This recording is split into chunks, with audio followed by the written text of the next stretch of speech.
Hello mga kananay, mga katindera dira. So, wala man tay laing himuon ani. Pero actually dagan kita himuon. Kanilang ang ato ang himuon sa ang repak o crispy. Wala na jud tay crispy. Anaon lang din ni sa pagrepak.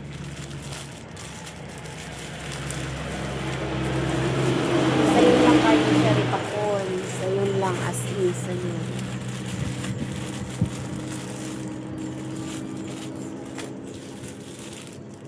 Una, gamitan ni magsulupin. Siyempre, gamitan ni magsulupin.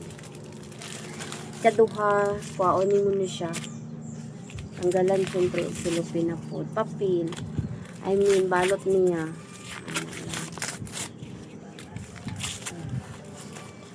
Simple tutorial lang ni.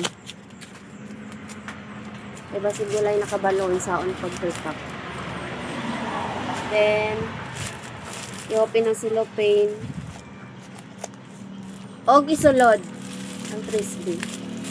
Ituyok, ihigot, og human dayon.